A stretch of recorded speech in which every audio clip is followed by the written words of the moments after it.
And for those of you who don't know us, we're a coalition of urban farms, community and school gardens, and individuals all working to support and expand sustainable urban agriculture in the Chicagoland region. Looking forward to the conversation tonight. Thanks, Sean. I'll turn it over to Emily, although I think I also saw Jerry Edelman from Openlands.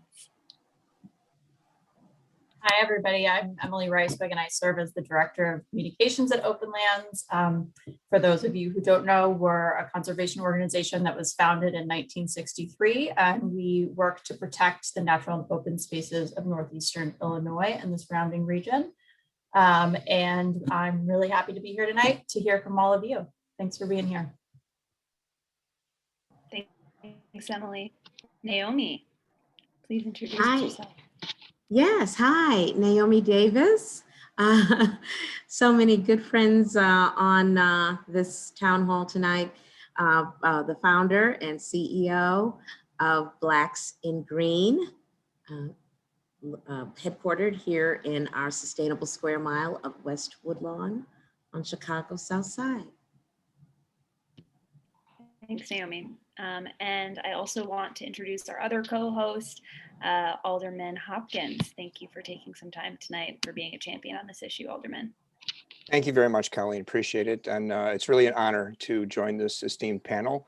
And I'm delighted to be the lead sponsor on the ordinance for the Native Garden Registry pending before the City Council, which my goal is to see this pass into law within the next 6 months. Thanks, Alderman. So just backing up for another minute, I'm going to share my screen in just a second here, but just again to overview what we're hoping to accomplish tonight. We'll give a little bit of history about how we got to this ordinance. I know many people on this call have been following this issue for a long time, and we've certainly been working on it with the Alderman's office in the city of Chicago for several years now. So I'll turn it over to Carter in just a minute. We'll walk through, again, where we're at in the process, hear from Naomi, and I know that there are other folks on this call who have personal stories to share, and feel free to do so again in the chat. And then we'll walk through some of the questions we've received already, and then open up to FAQs as possible. And I think shortly we'll have a document we can drop into the chat as well. So with that, I am going to turn it over. Oops. I didn't do that very well. To Carter O'Brien to give an overview of the history here. Carter, go ahead. Great. Thank you so much, everybody, for joining us tonight. And I know that this has been an extremely long haul for a lot of folks here, so I'm only just going to be able to touch on the background history, and I'm just going to kind of focus on how we got to this point and the registry ordinance. So I think many people here are familiar with the fact that in 2008, it was already understood that there were some challenges with the weed ordinance and the fact that they were starting to ticket folks for native plants. There's a graph that I put together following about a year and a half worth of FOIA efforts trying to sort through data. And as you can see, there's some yellow dots and green dots. The yellow dots show that back when we had the DOE, they were making an attempt to mitigate this enforcement from being too aggressive. And you can see that they started rising again. And then in 2011, when the DOE is dissolved, we really see the tickets starting to shoot up there. And this has been important for a lot of us because, like many folks, I got plants, compost bins, things from the Sustainable Backyard program, and it's completely understood by everybody that one of the challenges understanding the whole issue is how is it that the city is giving people plants and then they're potentially ticketing people for having the same plants. And I definitely do not want to forget to note that in 2012 there was a really big sort of uptick in interest because there really were some gardeners that got ticketed under this ordinance, and they decided they had had enough and they were going to file a class action suit against the city. Next slide, please. So there was a lot of media interest for this for, I think, very obvious reasons. If you do a quick search, you'll definitely find lots of great information about it. In 2015, how I sort of got a little more tuned into it was the Advocates for Urban Agriculture started to campaign. They did a great job doing a huge crowdsourced effort to try to do like an improved Chicago weed ordinance. There's a wonderful blog on their website. They did a whole ton of outreach as well. And shortly after this was going on, at the Field Museum, we started planning to overhaul our own sort of landscaping with native plant gardens. And we started getting to that point where we were thinking about signage and interpretation. And of course, we wanted to encourage people to go ahead and plant all these native plants. But in the background was this sort of, challenge that people were getting ticketed. So we were really concerned that, we didn't want somebody to do something that, our organization was promoting only to find out, that they were going to get penalized. So we talked to some folks from the Advocates for Urban Agriculture in 2018, and we all said this is just an unbelievably sticky challenge, and a working group would be helpful to kind of push it forward.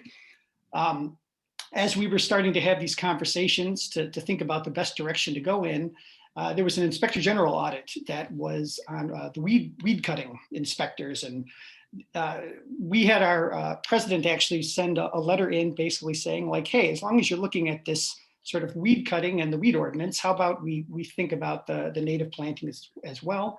And the response that we actually got back was that what they were really looking at was trying to focus on the inspector inefficiencies. So they wanted the tickets to be written and issued faster, and they wanted to be able to address citizen concerns about vacant lots and weeds a lot quicker. I think that the statistic that stuck out for a lot of us was that there was an average of a 9-month delay. So you could imagine getting a ticket, for something that was going on in your yard 9 months later. It would be very challenging to do much about that. Next slide, please. So then in the last couple of years, we've been stretching out, as we've been able to. We've added some wonderful advocacy partners like Naomi. I continued with a lot of advice for sure, and a lot of help trying to figure out how to get to the bottom of the data, because the data, it turns out, is much more challenging than you might think, or maybe that you'll laugh at hearing that. But we FOIA'd Streets and Sanitation, the Department of Finance, the Department of Administrative Hearings, the Cook County's Assessor's Office. And what we sort of walked away with out of all of this was that it was a really challenging issue. But we did see some pretty factual numbers just regarding that in terms of the property classification. 64% of all those citations, there'll be a slide coming up where you can see the chart. Those were all for residential properties. And then all of us, I think, got also really excited because there was the case of Pete Stasnega on the Northwest side, who actually won a court case. And we all said, this is really fantastic. So we've been working with John Guillen quite a bit, and he's been helping us liaison with some folks in the city. And we were really optimistic we were going to get some improvements to the ordinance like everybody wanted. And then the law department kind of threw us a monkey wrench, and they said they would not budge on this 10-inch rule. And they said there's some larger sanitation code impacts. So we sort of scratched our heads, what do we do next? And then the city came back and they said, how about a managed native plants registry? And we will shift it over to the Department of Planning and Development as the responsible agency, and it will be more of a collaborative project, and it will give us a chance to be a little more proactive and encourage, the plants that I think we all love, and give people, hopefully a little bit of ease of mind and safety from citations. And so that gets us to here with Alderman Hopkins, who has generously been our lead sponsor on the ordinance. Thank you. Thanks, Carter. I'll turn it over now to my good friend Naomi to talk about Blacks and Greens work on native gardens and their experience with this ordinance. Yeah, I'm blessed to be of a certain age where I have been around long enough and watching this panoply of activity and the different players and different perspectives and different strategies, and so deeply involved in our Sustainable Square Mile pilot of West Woodlawn, where we're focused on creating a walk to work, walk to shop, walk to learn, walk to play village, where African-American families own the businesses, own the property, and live the conservation lifestyle. And back in 09 and 10, when Chicago was doing the green, healthy neighborhood land use planning, we were right there at those tables, elbow to elbow with our neighbors, planning our West Woodlawn Botanic Garden, Village Farm, and Arboretum. And in those years since that,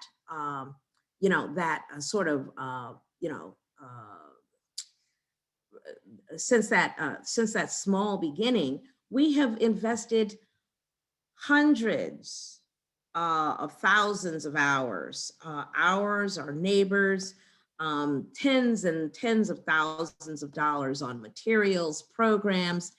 And so when back in, I believe it was 2018, we got a $650 citation from the city of Chicago for a weed ordinance violation.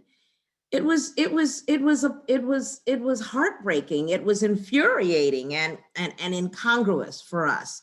We had spent so much time and so much money working to create a horticultural economy, meaning there was an appreciation in the marketplace. Neighbors recognized what it meant to value beauty in a place that was left for dead, let's be honest.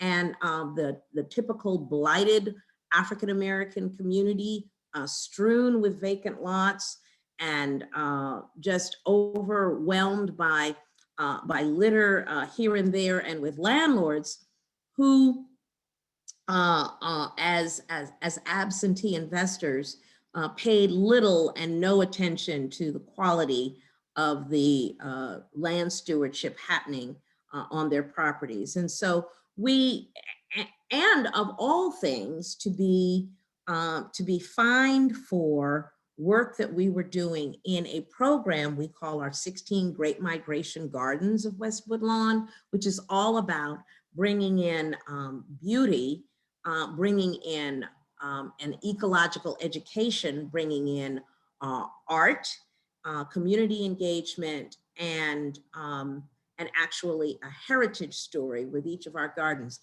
And the garden that got the fine was the Mamie Till Forgiveness Garden on the corner of 64th and St. Lawrence in our walkable village.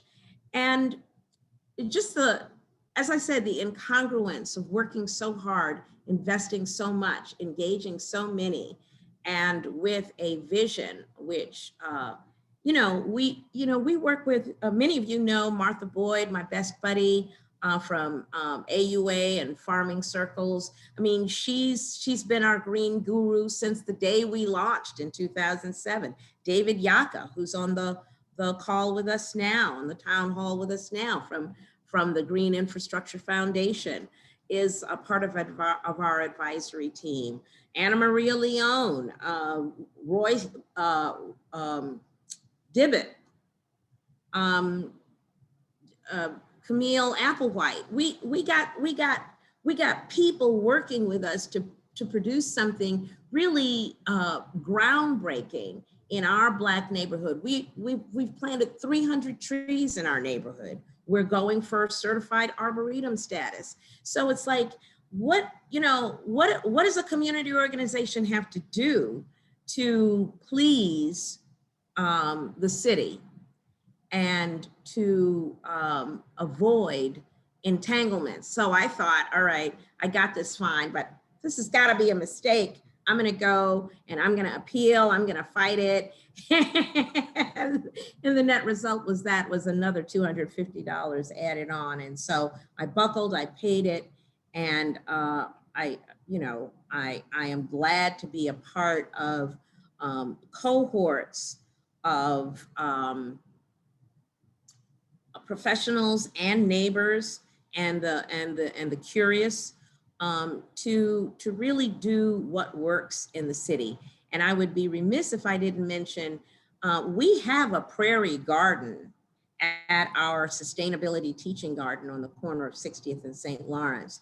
And it was designed, specified, installed, and is managed by our own chief gardening officer, Dwayne Jarrett, an Art Institute graduate and a self-taught botanist. And he has taught many a neighbor, many a visitor, about the power and the necessity of these prairie gardens and the importance in stormwater management, in pollination, and really in just having a complete ecology in the places where we live in our really overly cement laden Black communities. I could say more, but I want people to be in touch with Blacks in Green. Come visit as we build our 16 Great Migration Gardens. And we're going to continue to stand with the cohorts on this town hall to make sure we're doing what makes sense and not what makes pain. Thank you, Naomi. As always, really grateful for all that I learned from you and the work of Blacks in Green. And I did drop the link to their website in the chat if you aren't familiar and you want to go learn more about their work and support them. We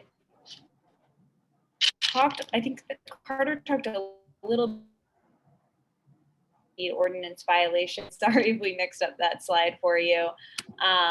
Just want to touch on again the ordinance and what it does. So what we're accomplishing based on the history Carter gave, the fact that we've had long conversations with different departments. We've tried to go about this in different ways. And the question we kept asking ourselves is, how do we just stop people getting these tickets in the first place, right? We could have reduced the fines, we could have done other things. And by creating this managed native garden registry, people like yourselves who are interested in this issue can at no cost register your property. And then you don't have to worry about the fines that otherwise you're hearing Naomi, Pete, many people that are getting, that are, you know, these super nuisances of hundreds and hundreds of dollars.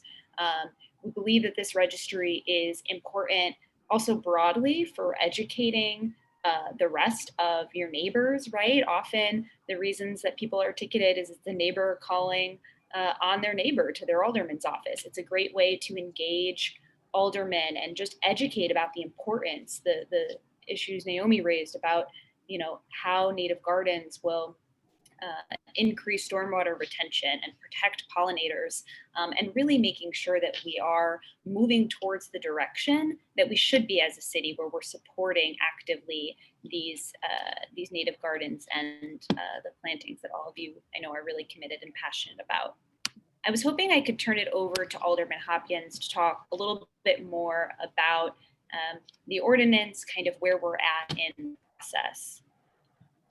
Yes, certainly. Thank you, Colleen. In my opening remarks, I mentioned that I had a goal of seeing this ordinance become law within 6 months.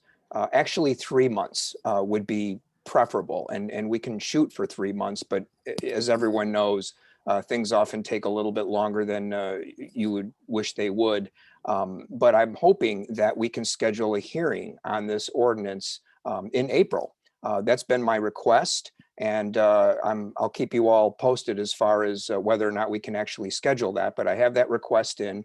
And the reason I'd like to move quickly on it is for a variety of factors. Obviously, the work that has been done by the advocates and the people on this call and the community-based organizations that have been active in this space, we are ready. This case is ready for prime time.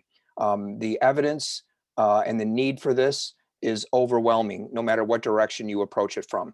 So we are ready to go right now with what I believe is a very compelling and convincing argument that the time for a native garden registry is here. Now, that isn't to say we don't have some complications. Some of that was mentioned by other speakers on this call, that there's some internal resistance. I would argue it's largely technical in nature. But when I socialize this idea with my colleagues on the city council, I think several of them are on this call, including Alderman Cincho Lopez, who I see has joined us. There's significant support for this ordinance, and the support is growing. So I would like to take advantage of that momentum and get this before the city council now. Now, we have a lot going for us. I would argue we have history on our side. We have nature on our side. But one thing that I'd like to ask everyone on this call to be aware of is the average Chicagoan may not have the level of sophistication that you have in terms of understanding the difference between a native Illinois prairie plant and a weed. The Chicago Botanic Garden has a 15-acre prairie that is absolutely spectacular. And I've actually been there with people who have just stared at it and said, really, this is what Illinois used to look like? Are you kidding me? I had no idea. But we know that long before there were amber waves of grain dominating our landscape, we had purple, golden, yellow, red, white waves of all sorts of magnificent colors of native flowering prairie plants. And that is the history of our landscape. Unfortunately, the word prairie in Chicago has become synonymous with a vacant lot. When people say, oh, we want a prairie, sometimes what someone hears is we want an untended vacant lot. If anything's growing there, it's ground cover of invasive European species, which in another ordinance we refer to as weeds. So there's a little bit of initial resistance when you talk to people about the desirability of tending native plants in your front yard, your backyard, or your side yard. We can make the case that there's misperceptions out there, and I would like everyone going forward to be a part of that, to convince people that this is desirable and that the length of the stem of a plant doesn't necessarily have anything to do with its classification as a weed or not, which the people that have been fined on this call know that that's what the streets and sanitation employees focus on. It's the length of the plant. But prairie plants, as we know, have evolved to be tall. They had to be tall to get to the sunlight. They needed sunlight to survive. So they're doing what they're supposed to do. They're doing what God intended them to do. And we just need to appreciate them for their beauty here in Chicago. And I think the case is ready to be made. So again, I'm honored and privileged to be the lead sponsor of this ordinance. And I look forward to our day before the Chicago City Council when I'm very confident this ordinance will pass. There may be a few adjustments that need to be made. We're talking about the perimeter issue right now, 3 feet versus 2 feet. There's some flexibility there, I think, and some other technical details that we can adjust. But I'd like to get this done before we address any possible amendments to the weed control ordinance. That may be a heavier lift. So I think it's important that we keep this ordinance separate and freestanding, move forward with this. Then after it passes, we can turn our attention to the necessary amendments to the weed control ordinance. And we can get all of that done within 6 months too. So thank you, Colleen, for your leadership and your organization. And Naomi, thank you for your inspirational comments and your personal narrative. I really appreciate that. And I look forward to your turn at the microphone as a witness during the council hearings. Thank you. Thank you, Alderman. So at that point, I'm actually going to stop sharing my screen. So we'll make this pretty communal. I see a lot of questions already in the chat, which is excellent. Some of these we've been getting. And the reason we're having this town hall is to hear feedback, to talk about how we got here again. And then as the Alderman pointed out, to just acknowledge that this is one step of many. This is not intended to be a holistic fix for the issues around native gardens in the city of Chicago. It is definitely a measure that is going to stop the bleeding of these excessive fines. So we'll just head into some of these questions, and I think myself and the other advocates will answer these as we came in. The first question we got a lot of is just what's the current status of the registry itself? You heard the Alderman talk about a desire to pass this in April or within the next several months to make sure that we're taking the opportunity of this momentum and educating aldermen. Registry not though, and upon the ordinance passing will not exist. It will be established and there will be more processes with more input from all of you about some of the things that we're going to continue to cover. So just noting that this is, again, step one of a longer effort and one that's going to take time to to continue to educate aldermen and build power around. To the alderman's point, we're not quite there yet at tackling the full weed ordinance. There's a couple questions on the process for how the registry would work, and then how that relates to citations. So John, can I pivot it over to you to raise those questions? And perfect. The ordinance as it's written right now, it gives the Department of Planning and Development significant latitude in terms of how they're establishing the rules for how the registry works and for how enrollment works.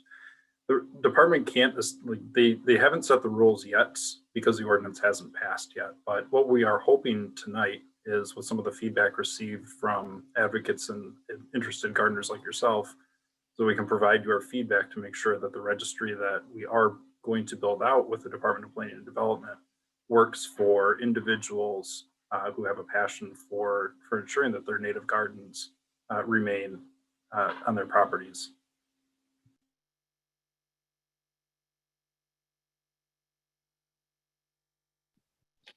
Thanks, John. And I think you answered, sorry, I'm moderating the chat a little bit here as well, but I promise we'll hopefully get to a lot of these that are made.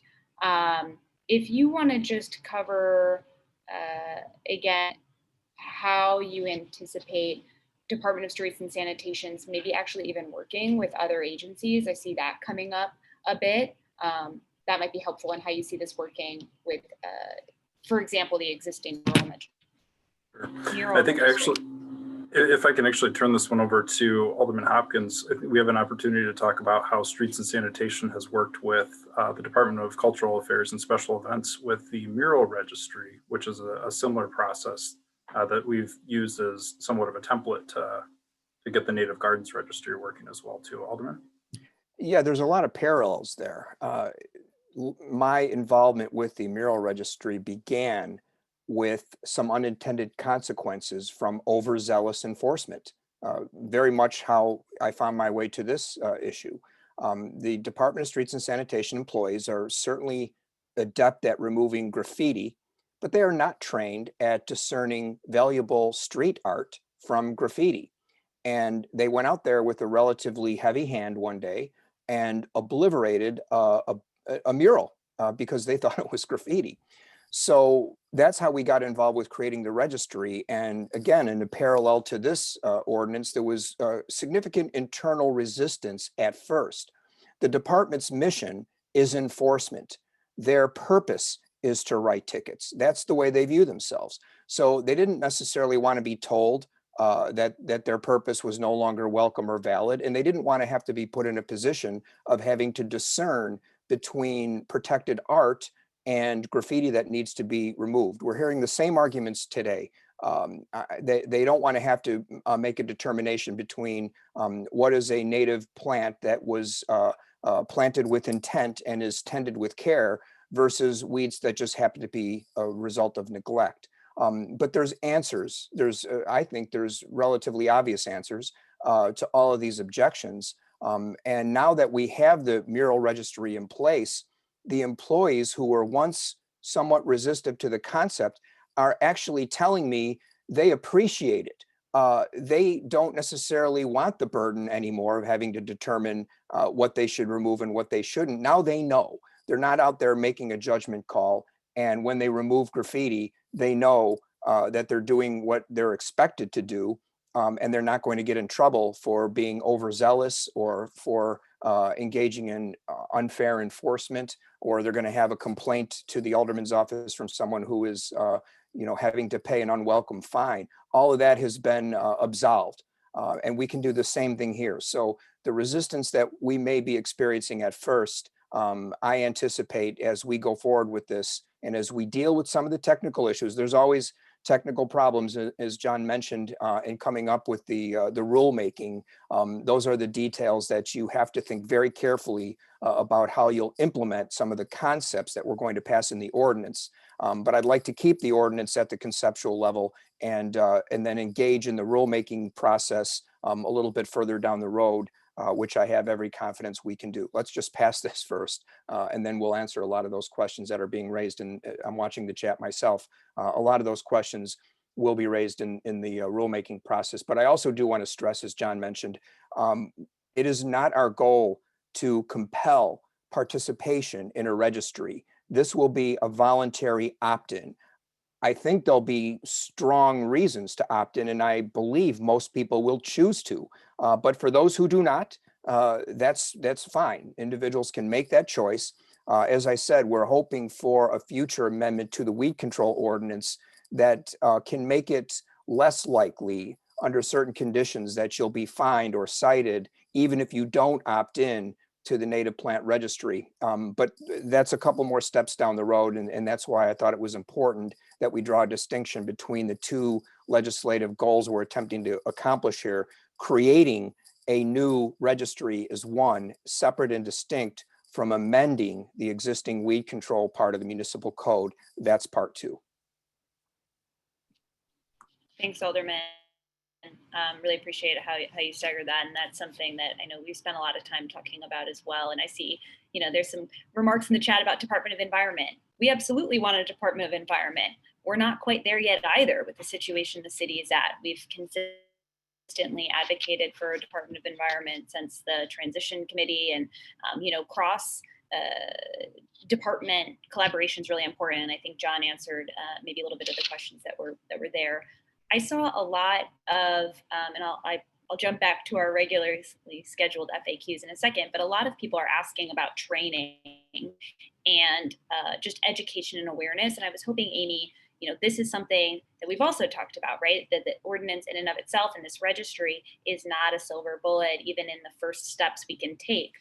So if you could talk about what the Field Museum is interested in doing with making sure that the department is efficiently trained.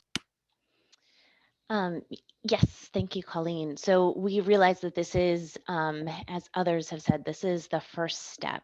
A second step is really important. What's been pointed to in the chat as questions is training and education for those who are out, who may not have a botanical background to understand what a native garden looks like, smells like, what the experience is. We would also put forth those the myriad benefits that we all know that native gardens provide, including avoiding basement flooding, purifying the air, sequestering carbon.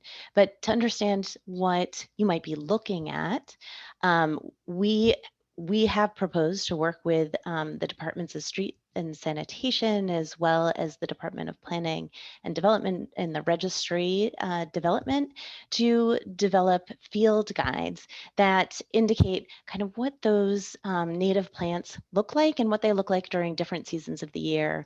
We have a field guide that represents the rice native gardens, which are behind me at the Field Museum, also the Burnham Wildlife Corridor, which is along the lakefront on the south side, and what a mix of the most common prairie plants for this region are. And that, along with workshops and engagement, we think can be part of the second step to make progress. This is something we've done in partnership with a number of other groups, many of you on this call, to help increase environmental literacy and to change the way folks garden, and we think the way the city thinks about the value of native plants. So we would welcome further feedback from folks, help in developing these sorts of field guides. We've worked with the many different park districts and forest preserve districts to develop ones for their areas. So we think this is one promising area, something that's necessary for ward superintendents in particular and contractors from Streets and Sand, and we would move forward iteratively in order to have the best outcomes possible. Thanks, Amy. I think just thinking through some of these other questions, maybe John, if you want to clarify how parkways are within. Sure. And we've seen a lot of questions coming into the ward office about whether or not parkways should be included, and it was a big discussion that we had as part of the ordinance building itself. Because parkways are governed by a different department, the Department of Transportation oversees all activity on the parkway. So if you plant tulips in your beautiful parkway strip between the street and the sidewalk, technically you should have a grant of privilege for the right-of-way use to improve that space. It's probably one of the things that the city does not enforce often, but because we were looking at potentially having to involve yet another department, the idea of including this was, it was decided it would be left out just because we're talking about a different permit process that does actually come associated with a fee. I believe it's $25. And there's also no guarantee that if utility work had to come in and do emergency work to replace a water valve in the parkway, for example, that the contractor or subcontractor would be able to restore your managed native garden or any sort of plantings that you had to the standard or to the exact design specification that you may, as a gardener, have placed there. So because of the extra department and the guarantee that they could not match plant for plant to replace that, we decided that it would be best to leave parkways specifically out of this issue, just because of the desire to have a free program for the registry here.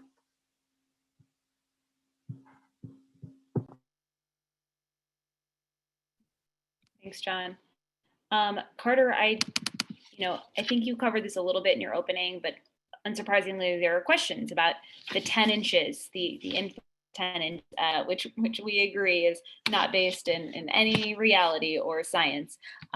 So maybe you could just answer why is that continuing to be a sticking point for the city and where we're going with this ordinance, and then just what it is again that we see as this ordinance accomplishing and the importance of creating a registry. Yeah, thank you, Colleen. I mean, I think like a lot of people here, we certainly all looked at that 10-inch definition, and we said, well, this is simple. Like, why can't they just fix it? Like, fix this real quick, get rid of it, and that would be a great step forward. And the communication that came back from the law department was that there were all sorts of layers of the sanitation code that would somehow need to be rewritten or revised. So it's absolutely not that we are giving up on that front, but we just want to have something that gives us some momentum and helps us propel that conversation forward. If people can just at least give us a little benefit of the doubt and keep the time frame in mind, there really hasn't been a lot of progress in this area for years. What we're trying to do is essentially just kind of like stop from going over the cliff a little bit in terms of the really egregious ticketing. Let's get the people that are really the ones bearing the brunt of this enforcement. Let's give them a lifeline, like a raft that we can at least help give them some protection. And then let's do what we know everybody wants to do and keep buckling down and get some progress made on this weed ordinance. And it is a heavy lift. I mean, the alderman was correct. And I think everybody here is committed to it. And I think that we can do it all together as a much larger community. This is the limitation of what you're going to get, unfortunately, when it's, it is just a smaller number of folks that are trying to do what they can. So we absolutely acknowledge that there's much more work to do, and we really hope everyone will be a part of it. Yeah, if I can just build off of that, because Please. I'm noticing some of the comments, about my accelerated time frame, 3 to 6 months, and people saying, "Well, wait a minute, I've got some input." Well, that's what we're here for. I introduced a conversation starter just about a month ago. That's not the final draft. I'm sure there's going to be several adjustments that get made in the coming weeks. That's the point of having this conversation. I'm very interested to hear your feedback and your thoughts and your suggestions. My determination to pass this, not necessarily the version that you're looking at, is based on the fact that there has been so much work done to date. And I think we're almost there. We're pretty much in the 9th inning of the ball game. But that isn't to say the score is not going to change. Of course it is. So by all means, contact my office with your additional feedback based on tonight's presentation. We'll be having this conversation for the coming weeks before we schedule that date before the environmental committee, which as I said, I hope will be in April, but it may not be. There's a very crowded docket before that committee right now. And to try and get the chairman to agree to put this on, he may want it to be May, whatever. We have time. we have time and we have an engaged audience right now, as I can see from the chat. So, rather than complaining that your voice hasn't been heard, right now is your chance. I'm listening. Let's have that conversation, and let's get some necessary changes to the outline of the ordinance that's been presented, so we can get something close to consensus, and then move forward with passage.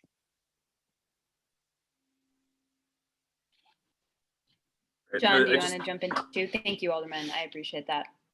Yeah, I want to just clarify one little thing about Parkway. I may have misspoke just a little bit. While we did not choose, the law department had advised when we had talked about parkways to not do anything over the 10 inches. I think they looked at a lot of the complaints from the Department of Streets and Sanitation. Typically when your average citizen may see something overgrown coming from the parkway, that's where most complaints get generated as well too. So while they do mention in the ordinance that a native garden in the parkway can be registered, keeping it at 10 inches or below was their recommendation, because that could potentially cause quite a bit of confusion with the Department of Streets and Sanitation.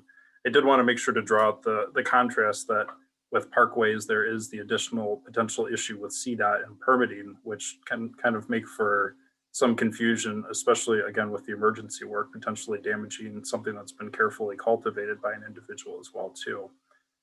With parkways, they also tend to accumulate a little bit more litter, and when you don't see these taller plants in the parkway, it's easier to see it more maintained. And for a typical streets and sanitation inspector, for example, they may drive by, they may just see the tall weeds. That might be an easier jump out for them to write a citation for. But again, to the Alderman's point, and I think you said it very well, if there's things that our group that's on here today has better feedback or additional suggestions to clean this up, we can certainly look at parkways as well too. Thanks, John. And I think, just going off of something that Alderman said as well, and something we've noticed in the last year is that while there are all these really engaged folks here tonight, which is really excellent, there's so much education that needs to be done. And we just very truthfully do not have the political power to revamp the entire weed ordinance today. It would stall forever. And so if nothing gets done, you continue to hear stories about people getting excessive tickets. This is a step forward in a direction that we think will educate people, will help provide trainings for department staff, and will prevent people like Naomi and Pete and others on this call from having to pay $600 for what we think is important native planting. And I can tell again that all of you agree on that. So, I think we can all agree the status quo isn't working, and we need to find a way forward that is a first step. And I think, again, as John and the Alderman mentioned, this feedback has already been really important. There were a lot of questions about, what does native mean? And again, the passage of the ordinance doesn't mean the registry goes into effect the next day. There will have to be a process where we have those conversations. We thought about being really specific in the ordinance and pointing to one list, but that could be unnecessarily limiting, right? So we need to have conversations and use your expertise to make sure that whatever is defined is a very low barrier so that people can sign up for this registry in a very accessible way without being ticketed. I'm trying to look through a bunch of the questions that we had previously received. I don't know, Carter, if there was anything else on the question about, native and then even non-native edible plants that you wanted to touch on, or anything more in the rulemaking. I don't know, maybe Sean would be best poised to answer that one, but we were assured that there are no issues with edible plants. And that was one of the reasons I think we agreed that a managed native garden registry for the residential properties was a good first step. So if, that's not everyone's experience, that's definitely something, of course, we want to keep in mind as we work towards, kind of a finish line. I think I would just echo what everybody else is saying, that this registry is not the finish line. It is really just the starting point. And it would be, fantastic if in an ideal world, we had the ability to pull in input from like everybody, but we have to start somewhere. And just to be honest, folks, the pandemic has not made anything easier in terms of organizing and getting input and feedback from city departments, especially streets and sanitation, who has been particularly overwhelmed with just cleaning up and staying on top of garbage and trash and all these other things.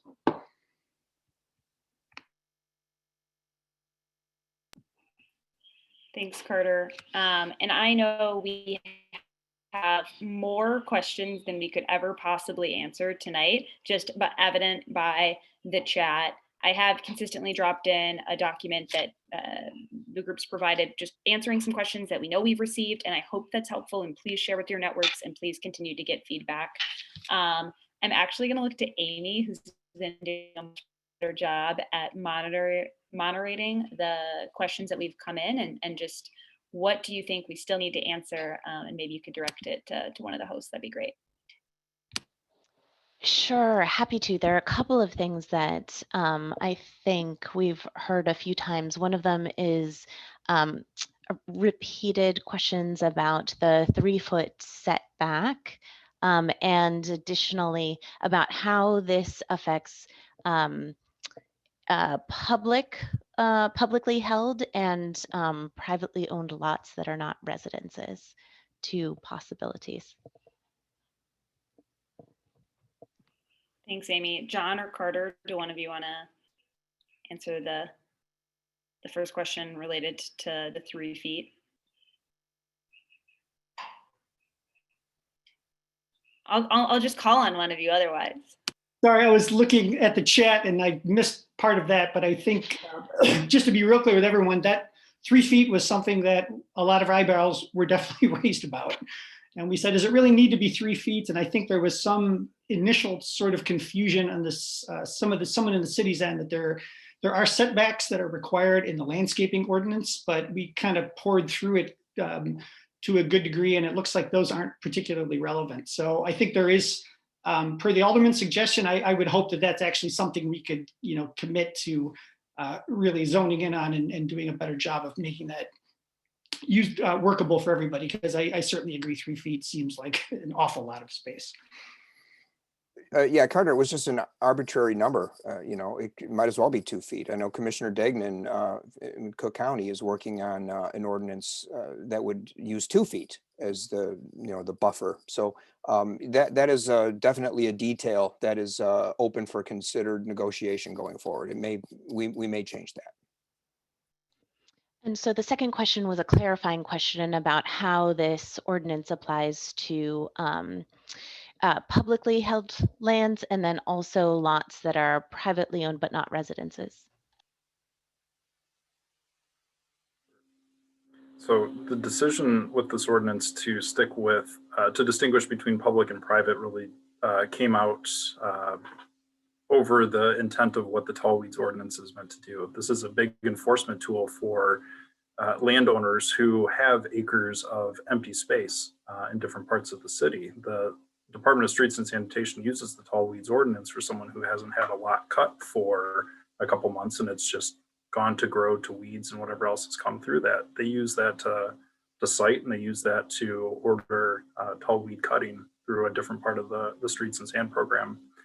By focusing on owner occupied properties, this is more of a suggestion that this is because an owned property, someone is going to be more likely to be able to maintain a piece of property.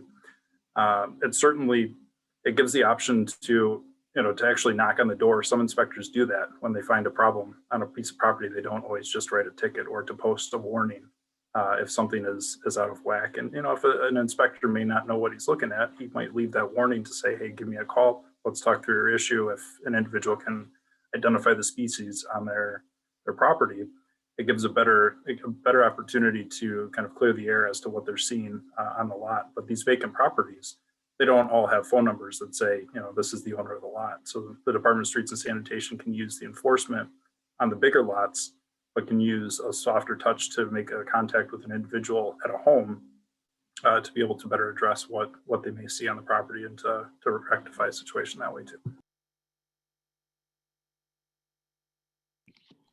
Thanks, John. Thanks, Amy. Anything else that's coming up really Yeah, clearly? I would say there are questions about the purpose of gardens. So could rain gardens with native plants be registered? Can native gardens with some non-native plants be registered? And I think you started to answer that, Colleen, in the rulemaking process. We'll need to make decisions, but I wonder, because those questions have come up since then, again, if we can clarify a little more. Yeah, I think given the way that it's drafted and the intent of rain gardens, as well as the native versus non-native, both would be eligible to register. But as you point out, we're going to be working through more and with the input of all of you, what is eligible, and again, how to make sure that we're not setting restrictions that are overly burdensome, and that continues to come up.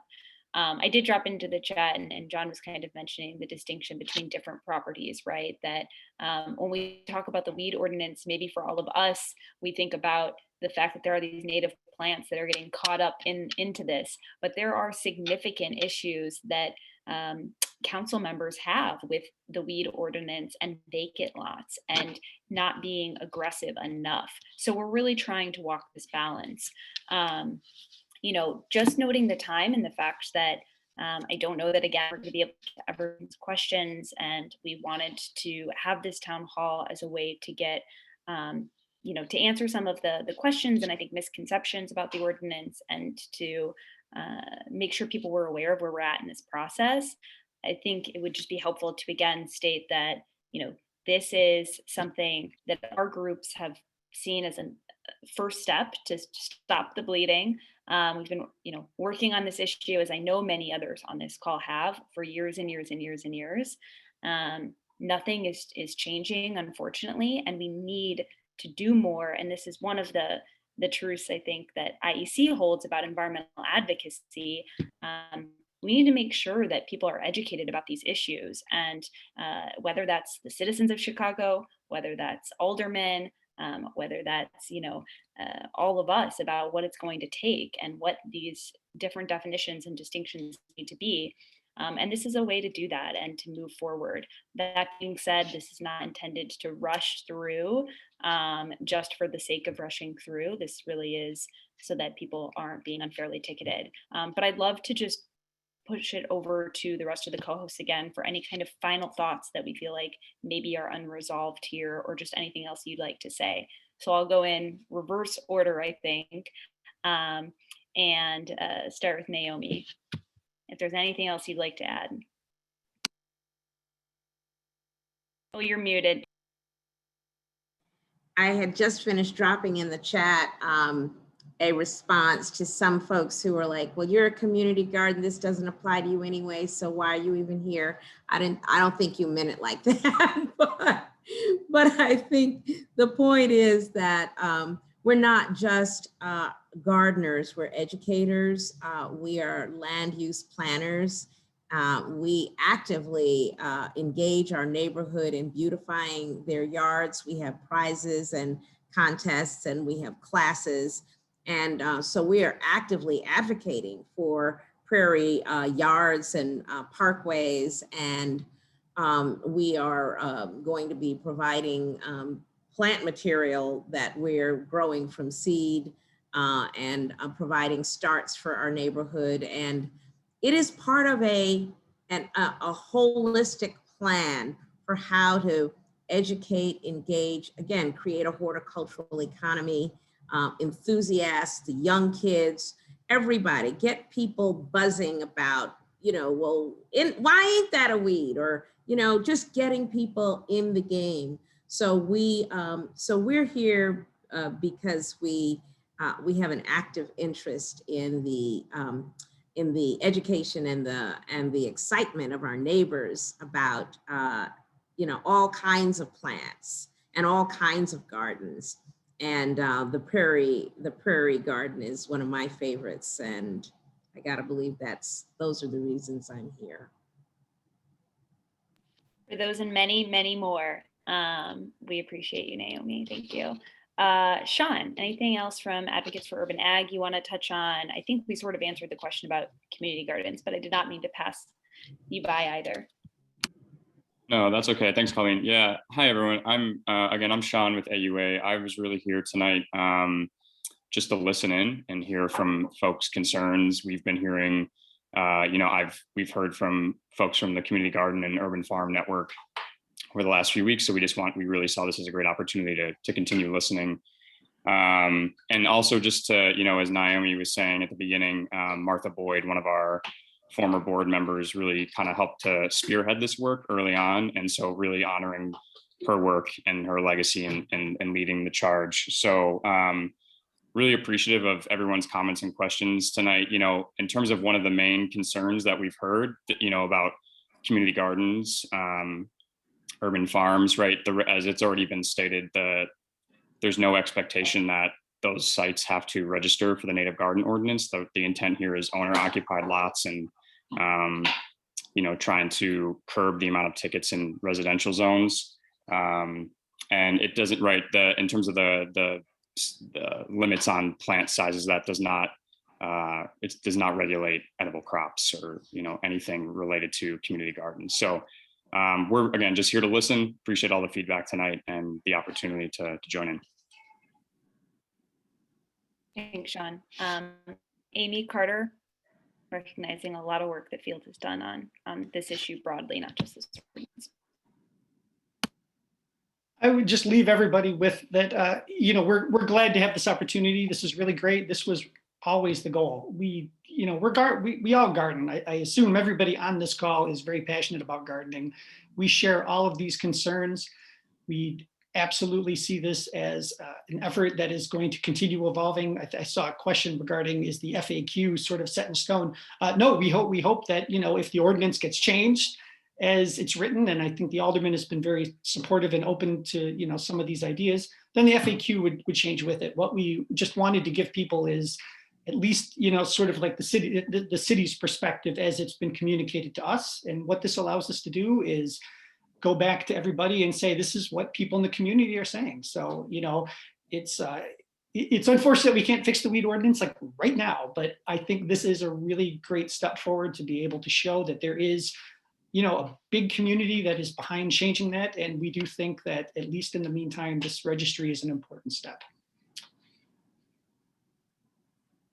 And I would just say thank you so much for your time, for your questions. It helps us to take the next steps. And one of the things we'll be looking toward in the next few months, if we're lucky after the next 3, is the kind of education, training, and outreach that are going to be so essential to help to make native gardens and all kinds of community gardens more plentiful and more accepted in the city of Chicago. And so that's something that we at the Field Museum would love to work with many of you on. And so if you're interested, I think there will be opportunities to kind of volunteer to be part of the process moving forward. And we'd love to see you there.